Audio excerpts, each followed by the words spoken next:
사회학자들은 현대 사회의 특징을 여러 가지로 많이 이렇게 논하고 또 설명한 바가 있습니다.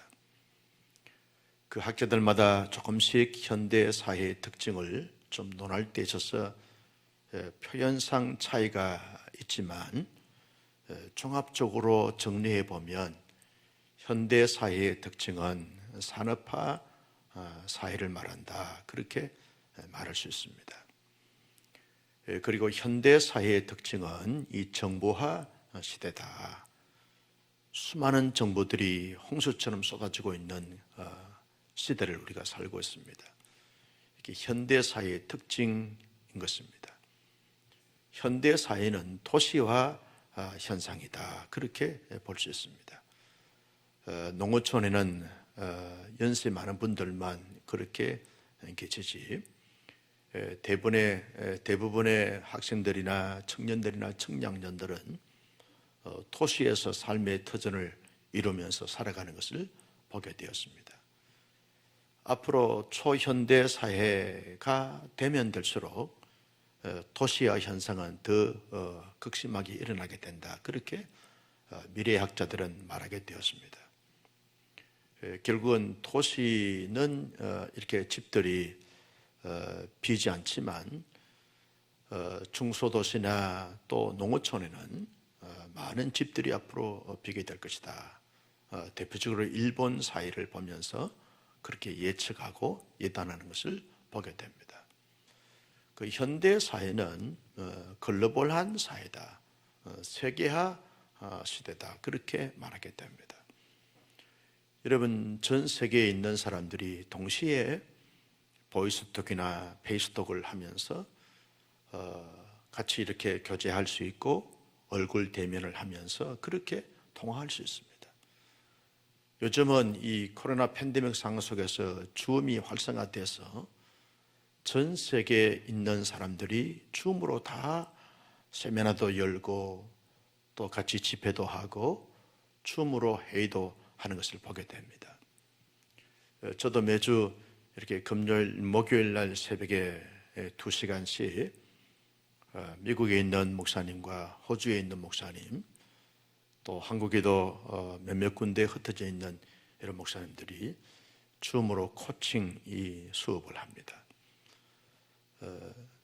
마치 옆에 있는 사람 같아요. 미국의 뉴욕에서 이렇게 목사님 한 분과 LA에서 목사님 한 분이 코칭 수업에 들어오는데 마치 한 공간에 있는 것처럼 이렇게 느껴지면서 그렇게 2시간 동안 서로 교제하면서 시간을 보냅니다. 이 글로벌화 시대죠. 세계화 시대입니다. 현대사회의 특징인 것이죠. 그 현대사회의 특징 중에 또 하나는 예측이 불허한 시대를 말하게 된다, 그렇게 볼 수 있습니다. 여러분, 이렇게 코로나 바이러스로 말미암아서 모든 것이 차단되고 또 불편하고 어려운 그런 때가 오리라고 아무도 예측할 수가 없었습니다. 그런데 갑작스럽게 찾아온 이 코로나 팬데믹 상황 속에서 많은 분들이 이렇게 혼란에 빠지고 아주 힘들어하고 모두가 고통스러워하는 것을 우리가 경험하게 되었습니다. 앞으로 어떤 바이러스로 말미암아 어떤 현상이 나타나게 될지 아무도 예측할 수 없는 것이죠. 이게 현대사회의 특징이라는 것이죠. 이런 현대사회의 특징 아래서 사람들이 가지는 모습들을 보게 되었으면 이 무한 경쟁을 하게 되어진다는 것입니다. 과거에는 같은 부서나 또 같은 동료들 간의 경쟁을 하면 됐는데 이제는 전 세계 사람들과 함께 동시적으로 경쟁해서 승리해야만 살아남고 살아가게 되는 시대에 살고 있다는 것입니다. 무한 경쟁 시대에 살다 보니까 극도의 스트레스를 받아서 좋지 않은 현상들이 사람들의 신체나 또 정신세계에 또 심적으로 이렇게 나타나게 되어진다는 것입니다. 그래서 현대 사회의 특징 속에 살아가는 사람들은 자기의 감정과 기분, 스트레스를 잘 관리하고 잘 조절하는 것이 중요하다 하는 것입니다. 그리고 현대 사회의 특징이 이러한 것이기 때문에 살아나고 살아내기 위해서는 아주 이렇게 개인주의, 이기주의로 치닫게 되어진다는 것입니다. 하나님의 나라의 특징은 이타주의로 그렇게 모든 것을 대하면서 살아가야 되는데, 현대 사회의 특징 아래 살고 있는 사람들의 삶 속에서는 개인주의, 이기주의로 그렇게 치닫지 않으면 살아남을 수가 없다고 사람들이 말을 합니다. 그도 그럴 것이 요즘 대부분 다 이렇게 혼자 밥을 먹고 혼자 차를 마시고, 그래서 혼밥이다, 혼차다, 혼술이다, 그렇게 말들이 이렇게 나오게 되어지는 것이죠. 그러다 보니까 다른 사람들하고 대화를 나누는 것이 이렇게 많이 줄어들었습니다. 한 번은 대중교통을 이용하는데 보니까 대부분의 사람들이 다 스마트폰 가지고 혼자 웃기도 하고 인상 찡그리도 하고, 그러니까 아주 이렇게 경색되기도 하는 것을 보게 되었습니다. 지난 월요일 날 이제 KTX를 SRT를 타고 이제 이렇게 부산에 이렇게 모임을 다녀왔는데, SRT 안에서 보니까 사람들이 다 스마트폰 보고 있는 거예요. 물론 마스크를 썼으니까 대화를 나눌 수가 없지만 다 스마트폰 보고, 로비에 있는 사람들도 다 스마트폰 보고 그러면서 자기 혼자 즐기는 것을 보게 되었습니다. 이러한 부분들이 이렇게 되어지다 보니까 개인주의, 이기주의로 치닫게 되어지는 것을 보게 되었습니다. 이 다변화 속에서 이렇게 살아나기 위해서는 굉장한 노력과 또 열심과 남들보다 뛰어나지 아니하면 살아남기가 쉽지 않는 이런 시대가 되어버렸다라고 하는 것입니다. 이러한 현대 사회의 특징 아래 살고 있는 하나님의 사람들이 복음에 합당하게 삶을 살라라고 하는 말이 쉽게 우리의 깃전에 또 마음의 신비에 들려지거나 새겨지지 않는 것을 보게 되었습니다. 과거에 바울 시대나 복음에 합당하게 삶을 살라라고 말할 때 그 바울 시대에 살았던 사람들이 아멘 하면서 말씀을 쉽게 받아들이고 자연스럽게 받아들일 수 있다 할지라도, 이런 초현대 사회를 살고 있는 하나님의 사람들이 극도의 스트레스나 개인주의나 다변한 시대 속에서 살아남기 위해서 굉장한 노력과 애씀과 그리고 남들보다 뛰어남을 가지기 위해서 이렇게 목숨 걸고 싸워야 되고 경쟁해야 되고 또 이겨내야 되는데, 이런 가운데서 복음에 합당하게 삶을 살라라고 하는 말이 쉽게 받아들여지겠는가 라고 하는 것입니다. 그런데 성경은 시대가 아무리 변하고 아무리 다양한 그러한 이 사회가 되었다 할지라도 하나님의 사람들이 이 땅 가운데 나그네로 살아가면서 언제나 복음에 합당한 삶의 모습을 가지고 살아가야 될 것을 말씀해주고 있는 것입니다. 바울 시대는 바울 시대 그 나름대로 여러 가지 많은 사회의 현상들을 감안하면서 그 속에서 복음에 합당한 자의 삶의 모습을 가지고 살아가야 하고, 초현대 사회에 살고 있는 이런 급변하고 다양하고 그리고 이렇게 많은 그런 굴곡이 있는 이런 예측을 불허하는 이 시대 속에 살아가는 하나님의 사람들에게도 이 시대 안에서 복음에 합당한 자의 삶의 모습을 가지고 살아가야 한다라고 하는 것을 바울은 말하고 있는 것을 보게 되었습니다. 여러분, 복음에 합당한 자의 삶의 모습이 어떤 것이냐라고 말할 때 우리가 복음에 대해서 분명한 자기 정의, 자기 정립이 있어져야 한다는 거죠. 여러분, 복음이 뭡니까? 라고 물을 때 사람들은 쉽게 답합니다. 기쁜 소식, 좋은 소식을 말하는 거죠. 틀린 말이 아닙니다. 그러나 복음이 뭐냐라고 말할 때 복음의 내용에 대해서 우리가 분명하게 자기 정립이 되고 자기 정의가 서야 한다는 것이죠. 여러분, 복음이 뭡니까? 제가 지난 주간에 복음이란 무엇인가 라고 하는 아주 미국의 젊은 이 목사님 한 분이 이렇게 미국의 아주 유명한 교회의 이 교육 목사로 있으면서 학생들을 가르치면서 복음이 뭐냐라고 하는 것을 잘 명쾌하게 정의한 그런 책을 본 적이 있습니다. 여러분, 시중에 나오는 복음이란 무엇인가라고 하는 책이 다양하게 나옵니다.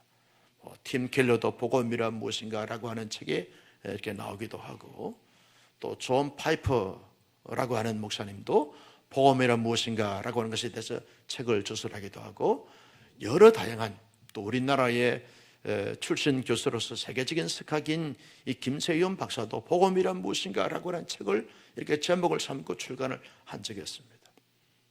많은 책들, 많은 이 저자들의 이 복음에 대해서 나름대로 정의하고 나름대로 설명한 바가 다르게 이렇게 달리 표현될 수 있지만, 복음이란 무엇인가라고 하는 이 중심의 핵심적인 원리는 세 가지를 말하게 됩니다. 그 첫째는 예수 그리스도의 대속의 죽음이 곧 나를 위한 대속의 죽음이다 라고 하는 사실을 믿는 것이 내게 있어서 복음이다, 그렇게 말하게 됩니다. 예수님의 십자가에서 대속의 죽음이 온 인류를 위해서 혹은 우리 모두를 위해서 죽으신 죽음이다 라고 그렇게 고백하게 되었으면 나와 직접적인 관계가 아닐 수 있다라고 하는 부분들이기 때문에, 진정한 복음이 뭐냐라고 말할 때 예수님의 죽음이 나의 죽음의 사건이다, 나의 죄를 대속해서 죽으신 이 죽음의 사건이다 라고 하는 사실을 받아들이고 믿고 확신하고 고백하는 것, 이것이 복음이라는 거죠. 여러분, 복음이 뭐냐라고 말할 때 복음은 예수 그리스도의 부활이 나를 의롭다 하시기 위한 부활이다, 나와 직접적인 관계성 속에서 나의 그 의롭다 하심을, 하나님의 자녀로서 의롭다 하심을 위하여 가지신 예수의 부활, 그래서 부활의 첫 열매로서 예수님의 부활은 예수 안에 있는 우리들에게 장차 주어질 부활이다, 나의 부활이다 라고 하는 사실을 믿고 확신하는 것, 이것이 복음이다, 그렇게 말하게 되었습니다. 이 두 가지는 우리가 너무나 잘 알고 있는 부분들입니다. 그런데 세 번째가 중요한 부분들이죠. 복음이 뭐냐라고 말할 때 예수 그리스도를 나의 모든 삶의 영역의 주인으로 믿고 고백하는 거죠. 그 주님의 다스림과 통치를 받아서 그 통치 아래서 살아가는 삶을 가르쳐서 진정한 복음적 삶이다, 복음이다, 그렇게 말하게 되었습니다. 여러분, 우리가 실제로 예배를 드리면서 주님은 나의 주님이십니다, 나의 주님이다 라고 고백하기 십상입니다. 또 교회 안에서 이런저런 사역을 하면서는 예수님이 나의 주님이십니다 라고 고백을 합니다. 가정 안에서도 온 가족이 다 믿음을 가지면서 가정 예배를 드리거나 가정에서 영적 삶을 영위할 때, 그때 주님은 우리 가정의 주님이십니다 라고 자연스럽게 고백하게 되어지죠. 그러나 어떤 경쟁 사회에서, 일터에서, 또 생업터에서 주님은 나의 주님이십니다 라고 고백하면서 그 고백에 근거한, 고백에 합당한 삶의 모습을 가지며 산다는 것은 결코 쉽지 않은 것을 보게 되었습니다. 사회적인 이런저런 모임에서 주님은 나의 주님이십니다 라고 고백하면서 그렇게 살아간다는 것은 결코 쉽지 않은 것을 보게 되었습니다. 여기에서 복음이 뭐냐라고 하는 부분들에 대해서 걸리게 되어진다는 거죠. 복음이 뭐냐라고 말할 때 나의 삶의 전체 영역 속에서 하나님을 나의 주님으로 고백하고, 예수님을 나의 주님으로 고백하고, 성령님을 나의 주님으로 고백하면서 그 고백에 합당한 합의한 삶의 모습을 가지고 살아가는 것을 가르쳐서 복음이다, 그렇게 말하게 되었습니다. 나는 우리 온사랑교회 선생님들이 복음이 뭐냐라고 말할 때 누구를 만나든지 어떤 때라 할지라도 이 세 가지의 내용을 잘 설명해서 내가 확신하고, 그리고 내가 증거하는, 내가 설명하는 이 복음적 내용을 상대방이 잘 듣고 받아들이고 인식하고 그리고 고백할 수 있는 이런 은혜와 축복이 있을 수 있기를 예수님의 이름으로 축복합니다. 여러분, 바울이 고린도에서 1년 6개월 동안 고린도 교회를 개척하면서 하나님의 놀라운 부흥과 성장을 경험하게 되어졌습니다. 많은 사람들이 복음을 받아들이게 되었고 복음 안에서 삶을 출발했습니다. 그런데 문제가 뭡니까? 고린도 교회 공동체가 복음에 대해서 제대로 깨닫지 못하고 복음에 따라서 합당한 삶의 모습을 갖지 못하는 것이 그들에게 문제가 됐던 것을 볼 수 있습니다. 여러분, 그래서 복음 안에서 합당한 삶을 살지 못한 그런 가운데서 살다 보니까 자신이 복음과 직접적인 관계성 속에서 누구인지를 깨닫지 못하고 정의하지 못하고 합당한 모습을 갖지 못했던 것을 볼 수 있습니다. 복음 안에서 자신이 누구냐라고 하는 사실을 알게 되면 성부 하나님을 자기의 아버지라고 고백하고 예수님을 자기의 구세주로 고백하고 성령님을 자기 보혜사로 고백하면서 내가 누구냐라고 말할 때 하나님의 아들이시고 예수님의 자녀이고 성령님의 그 백성이다라고 하는 사실을 인식하고 고백하면서 그의 합당한 삶의 모습을 가지며 살아가야 되는데, 고린도 교회 성도들은 자기의 영적인 정체성, 아이덴티티가 정립이 되지 않으니까 어떻게 살았습니까? 그들은 세상 풍조를 따라서 살아갔던 삶이 됐다는 것입니다.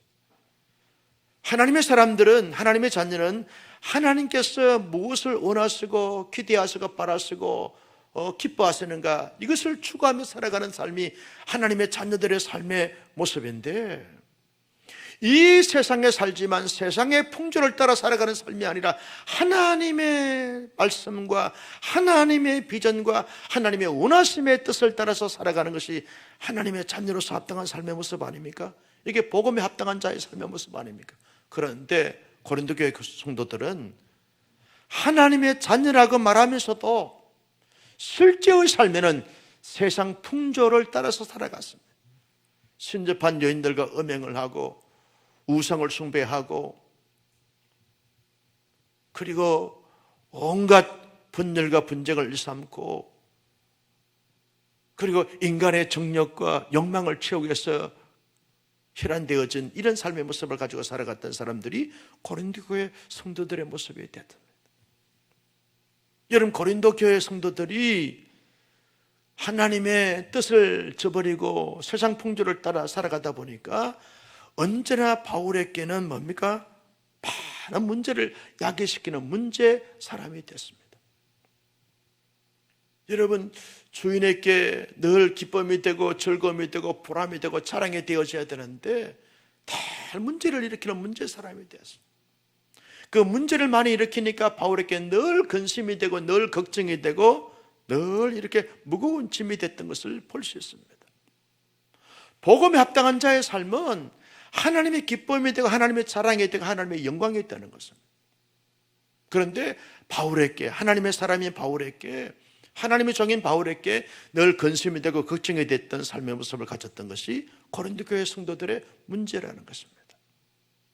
자, 그렇다면 고린도 교회 성도들의 문제를 보면서 바울은 너희들이 지금 그렇게 살아가면 복음에 합당한 자의 삶의 모습이 아니다. 복음에 합당한 자의 삶의 모습이 어떤 것인가? 어떻게 살아가는 것이 복음에 합당한 자의 삶의 모습인가? 라고 하는 것에 대해서 바울은 13절, 14절에서 명쾌하게 설명합니다. 나는 오늘 저녁에 이 말씀을 잘 마음의 신비에 새겨서 우리 모두 한평생을 살면서 언제나 하나님의 자녀로서 복음에 합당한 삶을 멋지게 살아가는 하나님의 사람들이 되실 수 있기를 예수님의 이름으로 축복합니다. 복음에 합당한 자의 첫 번째 삶이 뭡니까? 13절에 보니까 깨어 하는 단어가 나옵니다. 이 말은 깨어 있어라 라고 하는 분들, 깨어 있어라. 이 깨어 있어라 라고 하는 것은 정신을 번쩍 차리라 그 말이에요. 방심하지 않고 계속해서 자기를 지켜나가는 것입니다. 자기의 무엇을 지키는, 자기의 정체성을 지켜나가는 거죠. 너는 누구냐라고 말할 때 나는 하나님의 사람입니다. 너는 누구냐? 예수 그리스도로 말미암아 주의 백성이 됐습니다. 너는 누구냐? 성령님의 인을 쳐주셔서 언제나 성령의 사람입니다. 너는 누구냐? 하나님 나라의 백성입니다. 하나님 나라의 시민입니다. 라고 하는 자기의 정체성을 굳건하게 지켜나가는 것, 이것이 깨어라고 하는 부분들입니다. 여러분, 고린도 교회 성도들은 깨어있지 않았습니다. 자기의 정체성을 지키지 못했습니다. 그래서 세상의 풍조에, 세상의 물결에 자신들을 내어주는 자들이 되어버리고 말았다는 거죠. 그래서 바울이 말합니다. 복음에 합당한 자의 삶은 언제나 하나님의 사람으로서 자기의 정체성에 대하여 깨어있는 자다. 자기를 잘 지키는 자라는 거예요. 아무리 사람들이 그렇게 좋다고 생각한다 할지라도 거기에서 자기를 지켜나가는 것은, 아무리 유혹이 오고 미혹이 온다 할지라도 거기에 휩쓸리지 않습니다. 자기를 굳건하게 지켜나가는 것입니다. 하나님의 사람으로서 진면모를 가지면서, 하나님의 사람으로서 가치를 가지고, 하나님의 사람으로서 온전하게 자기를 지켜나가는 것. 어디다가 내놔도 하나님의 사람들은 흩어지지 않는 거예요. 나는 하나님의 사람입니다. 마치 이마에 써놓지 않아도 당신은 하나님의 사람이군요 라고 사람들이 말할 정도로 자기를 잘 지켜나가는 것입니다. 이게 복음에 합당한 자의 삶의 모습인 것입니다. 여러분, 자기를 잘 지키는 것은 언제나 하나님 아버지를 의식하는 거죠. 예수 그리스도의 인격을 자기 마음에 담는 것입니다. 성령님께서 자기를 깨닫게 하시고 인도하시고, 그리고 뉘우치게 하시고, 돌이키게 하시고, 돌아서게 하시고, 결단하게 하시고, 나가게 하시고, 거기에 민감하게 반응하면서 성령님의 역사 앞에 자신을 내어드리면서 자기를 지켜나가는 것, 이것이 깨어라고 하는 이 헬라어 단어의 의미라는 것입니다. 나는 우리 온사랑의 성도님들이 이 시대가 막막하고 답답하고 혼란스러운 가운데 있다 할지라도 정신을 바짝 차리고 하나님의 사람으로서 자기를 잘 지켜나가는 멋진 복음에 합당한 자의 삶의 모습을 가질 수 있기를 예수님의 이름으로 축복합니다. 두 번째가 뭡니까? 믿음에라고 하는 단어가 나옵니다. 믿음 안에. 이 말은 깨어 믿음 안에 있으라는 거예요. 믿음을 지키라는 것입니다. 믿음을 지키라는 거예요. 성부 하나님이 언제나 나의 아버지가 되시고, 여러분, 육신의 아버지는 부족하고 허물이 많고 또 때로는 자녀들에게 상처가 되고 아픔이 될 때가 있습니다. 그러나 하나님 아버지는 언제나 영원 무궁토록 하나님의 자녀에게 늘 든든함과 늘 이루함과 늘 축복하심과 늘 공급하심과 늘 해결함만이 되시는 분이 하나님 아닙니까? 존귀하시고 전능하신 하나님이시기 때문에 그렇다는 거죠. 그래서 나의 영원하신 아버지 하나님에 대해서 굳건하게 믿고 신실하게 믿고 진실한 그런 믿음을 가지고 믿는 것이죠. 그 믿음을 지키는 것이죠.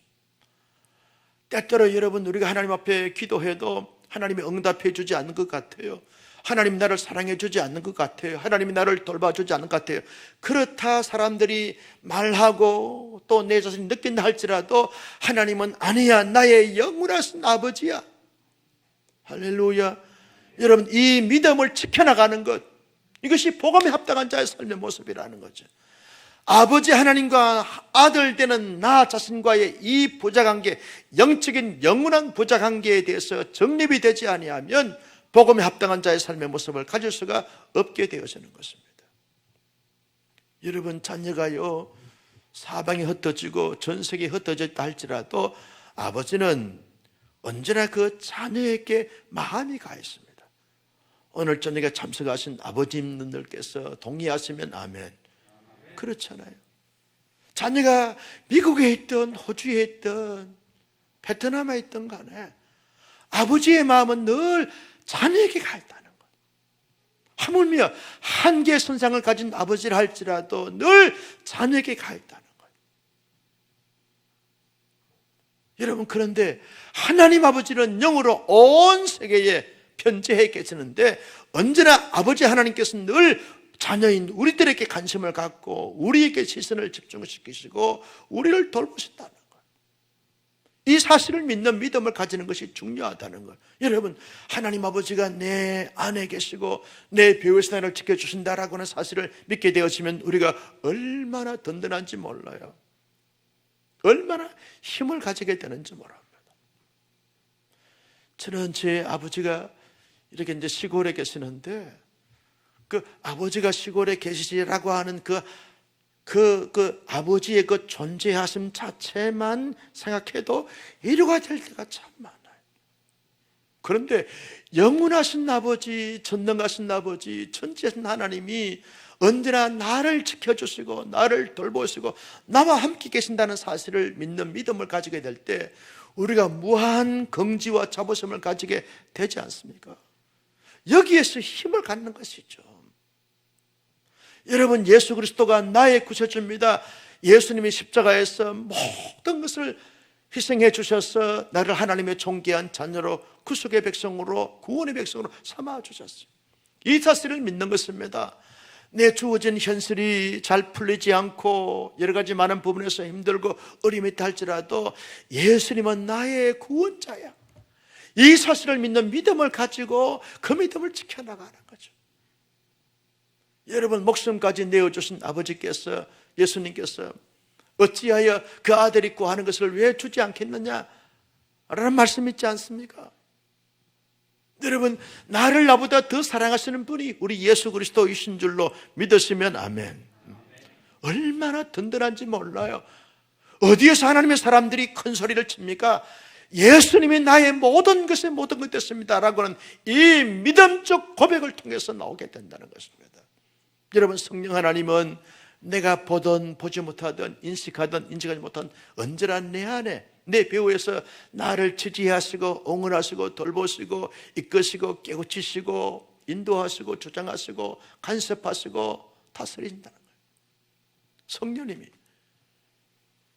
여러분, 때때로 내가 기도하지 않고 영적으로 침체하고 넋을 있을 때 내 안에 계신 성령님이 탄식하여 그러면 안 돼. 일어서 바른 길로 돌아서야 돼. 하나님 앞에 더 가까이 나아가 하나님을 찾아 하나님께 구해. 하나님의 신적 의지에 끊임없이 성령께서 우리를 탄식하면서 우리를 조장하시고 인도하시고 이끄신다는 거예요. 이 삼일체 하나님에 대한 믿음, 그 삼일체에 대해서 하나님께서 말씀하신 그 모든 진리의 말씀을 참된 나의 인생의 진정한 나침반으로 길라잡이로, 그리고 내 발의 등이요 길이요 진리요 생명으로 믿는 그 믿음을 가지면서 말씀 따라 살아가는 삶을 가르쳐서 복음에 합당한 자의 삶의 모습이다, 그렇게 말하게 되었습니다. 성도 여러분, 어떤 목사님이 설교하면서 그랬어요. 코로나 팬데믹이 끝나고 나면 수천 개의 교회가 사라질 거다. 왜 진단했습니까? 코로나 팬데믹이 끝나고 나면 다 이제 교회에서 자유롭게 모여라 그래도 30%, 40%가 모이지 않을 거다, 이렇게 예측을 했어요. 기도 많이 하는 목사님이 있어요. 그리고 아주 큰 교회를 리드하고 있는 아주 파워풀한 이 영적 리더십을 가진 목사님이 있어요. 그분이 그렇게 기도하는 가운데 느껴지더라는 거예요.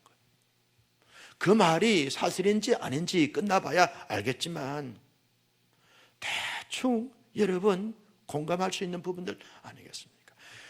말세가 되어지면 참된 믿음을 지킨다는 것이 여간 힘들고 어려운 것이 아니에요.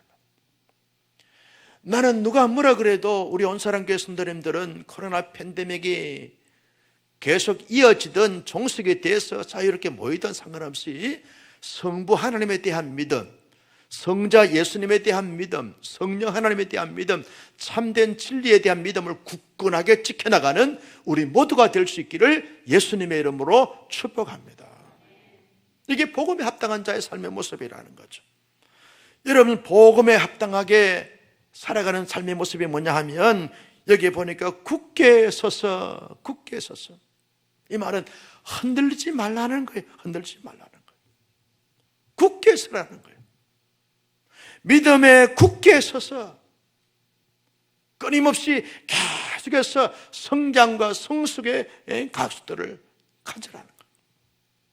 여기에서 이 말한다고 흔들리고 저기서 저 말한다고 흔들리는 이런 자가 아니라는 거죠. 믿음에 굳게 서라는 것. 뿐만 아니라 남자답게 행동하라. 남자답게. 여기 남자답게라고 하는 말은 어떤 것을 말합니까? 노동을 해서 그 노동의 대가를 가지고 생활을 할 수 있는 이런 위치에 있는 건장한 남자를 말하는 것입니다. 성장한 상태를 말하는 것이죠. 홀로서게 할 수 있는 상태를 말하는 것이죠. 자기에게 주어진 그러한 부분들을 넉넉히 너끈히 감당할 수 있는 능력자를 말하는 것이죠. 자기의 꿈이 뭔지, 자기의 비전이 뭔지, 자기의 할 일이 뭔지를 잘 헤아리면서 능히 감당할 수 있는, 너끈히 감당할 수 있는 이런 능력자를 가리켜서 남자답다라고 그렇게 말하게 되었습니다. 믿음의 사람들이 아무리 시대가 혼란하고 혼탁하다 할지라도 언제나 이렇게 성숙하고 건장하고 그리고 능력을 발휘하면서 모든 것을 감당할 수 있는 이런 자가 되라는 거예요. 자기의 의지가 아닙니다. 하나님의 도움을 받아서 주와 함께 주님으로 말미암아서 그 모든 것을 감당할 수 있는 이런 자가 결국은 복음에 합당한 자의 삶의 모습이라는 거죠. 나는 여러분, 우리 온사랑의 순대님들은 남성이든 여성이든 상관없이 이 바울이 권면했던 것은 남자답게 강건하라 라고 하는 이 부분, 강한 자가 되고 균형 잡힌 자가 되어지고 흔들리지 않고 자기에게 주어진 그 모든 사명과 사역을 기쁨으로 잘 감당할 수 있는, 그래서 열매를 맺는 그런 신실한 하나님의 사람으로 살아갈 수 있기를 예수님의 이름으로 축복합니다. 끊임없이 예수 그리스도의 장성한 분량에 이르도록 성장하면서 균형과 조화를 잘 가지면서 흔들리지 않는 굳건하게 자기의 사명을 잘 감당하는 것을 복음에 합당한 자의 삶의 모습이다, 그렇게 말하게 됩니다. 여러분, 복음에 합당한 자의 삶의 모습이 뭐냐? 마지막으로 14절 말씀에 보면 이렇게 말합니다. 같이 보실까요? 시작. 너희 모든 일을 사랑으로 행하라 그랬어. 복음에 합당한 자의 삶이 뭐냐? 사랑으로라고 하는 이 말은 사랑 안에서 사랑으로 충만한 상태를 말합니다. 여러분, 내 안에 어떤 수만 가지가 내 안에 찰 수 있습니다. 그런데 내 안에 하나님의 사랑으로 가득히 채우는 거죠. 성부 하나님의 사랑으로 내 안에 채우고, 성자 예수님의 사랑으로 내 안에 채우고, 성령 하나님의 사랑으로 내 안에 채우고, 진리의 말씀으로 사랑의 말씀이 내 안에 채워져서 내 안에 하나님의 사랑이 가득 차고 넘치는 것이죠. 여기 주기철 목사님 여러분 한참 그 신자 참배 반대함으로 말미암아 고문을 받을 때 툭 치면 예수천당 불신지옥 나왔다 그래요. 하지 말라 그래도. 그래서 아니 하지 말라 근데 왜 나오냐? 내 안에 예수님이 가득 찼기 때문에 찌르면 나올 수밖에 없다고. 안 찌르면 안 나온다고. 여러분, 내 안에 하나님의 사랑으로 가득 차고 넘치게 되었으면 여러분, 내가 말하게 되었지만 하나님의 사랑이 흘러 넘치는 것이죠. 나의 눈빛은 하나님의 사랑의 눈빛이 넘치는 것입니다. 나의 표정이 하나님의 사랑으로 넘치게 되어지는 거죠. 사랑 반대 미움과 정의와 시기와 질투와 분열과 분쟁이 가득 차 있으면 막 화를 내면서 아주 분쟁을 일으키고 분쟁을 일으키게 되어지지만, 내 안에 하나님의 사랑이 가득 차게 되었으면 언제나 사람을 살리고 사람을 행복하게 하고 사람을 기쁘게 하는 부분들이 되어지는 것입니다. 나는 우리 온사랑의 성도님 안에 하나님의 사랑이 가득 차고 넘칠 수 있기를 예수님의 이름으로 축복합니다. 그러면요, 우리 가정에 들어가면 가정에 하나님의 사랑을 흘러 넘치게 합니다. 온 가족들을 사랑하게 되어져 있습니다. 온 가족들을 사랑하게 되었습니다. 여러분, 사랑하게 되었으면 사람들을 섬길 때 기쁨으로 섬깁니다. 즐거움으로 섬깁니다. 행복함으로 섬기게 되었습니다. 교회 안에서도 하나님의 사랑 안에 충만하게 되었으면 그 사랑이 교회 안에서 넘치는 것이죠. 그 사랑으로 사람들을 녹이는 거죠. 그 사랑으로 하나님 사람들을 감동시키는 것입니다. 사람들을 축복하는 거죠. 이게 교회 공동체의 특성 아닙니까? 모습 아닙니까? 나는 우리 온사랑교회가 그런 교회로 세워지기를 주님의 이름으로 축복합니다. 여러분 사회 모임을 가도 어느 모임 가도 사랑이 넘치게 되었으면 내가 저분을 어떻게 섬길까? 여기에 관심이 있습니다. 그래서 소습이가 없습니다. 소남이 없습니다. 대접하고 섬기는 거죠. 사랑으로 섬기면요 얼마나 기분이 좋은지 몰라. 행복한지, 자기가 행복한지 몰라. 제가 지난 월요일 날 우리 노예 담임 목사 부부 수련을 부산에서 했는데 찻집에 가가지고 오시는 이 커플들마다 다 내가 이 커피를 쏘았어. 차가 비싸더라고. 그런데 이 커피나 차나 또 그럴 땐 또 말이죠, 또 비싼 것만 시켜. 좀 적당한 제일 싼 거 아메리카노 시키면 되는데, 그런데 대접을 하는데 말이죠, 얼마나 제 마음속에 행복한지 몰라. 사랑으로 하게 되었으면 나에게 행복이 주어진다는 거예요. 나는 우리 온사랑의 성도님들은 어디를 가서 무엇을 하는가, 내 안에 하나님의 사랑으로 가득 차고 넘침으로 말미암아 사람들을 감동시키고 사람들에게 기쁨을 주고 희망을 주고 행복을 줄 수 있는 이런 삶의 모습, 복음에 합당한 자의 삶의 모습을 가지고 그렇게 살아감으로 말미암아 주님이 보실 때, 그리고 믿음의 선진들이 볼 때 참 잘하고 있다, 대견스럽다, 자랑스럽다, 축복한다, 이런 말씀을 들을 수 있는 우리 온사랑교회 모든 교우들이 될 수 있기를 예수님의 이름으로 축복합니다. 고린도 교회 성도들은 그렇게 살지 못했기 때문에 바울이 말합니다. 고린도 교회 성도들아, 이렇게 사는 것이 복음에 합당한 자의 삶의 모습이다 라고 그렇게 도전하고 있습니다. 평생을 살면서 어디를 가서 무엇을 하든지 간에 복음에 합당하게 그렇게 살아갈 수 있는 우리 온사랑교회 성도들이 되셔서 하나님 앞에 언제나 기쁨이 되고 자랑이 되어지는 멋진, 위대한, 신실한, 훌륭한, 자랑스러운 우리 성도들이 되기를 예수님의 이름으로 축원합니다. 존귀하신 아버지 하나님, 주신 말씀 마음속에 새겼습니다. 이 말씀을 따라서 이 말씀대로 살아갈 수 있는 신실한 하나님의 사람들이 다 되게 하여 주시옵소서. 이 땅 가운데 살면서 복음에 부당한 자의 삶의 모습이 아니라 복음에 합당한 자의 삶의 모습을 가지고 살아갈 수 있는 신실한 하나님의 사람들이 다 되게 하여 주옵소서. 언제나 깨어있게 하여 주옵시고 믿음에 굳게 서게 해 주옵시고 남자답게 강건하게 해 주옵시고 모든 일을 할 때마다 사랑으로 모든 것을 감당할 수 있는 하나님의 사람들 되게 하여 주옵소서. 성도 여러분 함께 기도하길 원합니다. 주여, 우리도 이 땅 가운데 살면서 아무리 힘들고 어렵고 막막하고 답답한 가운데 있다 할지라도 복음에 합당한 자의 삶의 모습을 가지고 살아갈 수 있는 하나님의 사람들이 되게 하여 주시옵소서. 항상 깨어있게 하여 주옵시고 믿음에 굳게 서게 해 주옵시고 남자답게 강건하게 해 주옵시고 모든 일을 사랑으로 행할 수 있는 하나님의 사람들 되게 해달라고 우리 함께 주여 삼창하면서 기도하겠습니다. 주여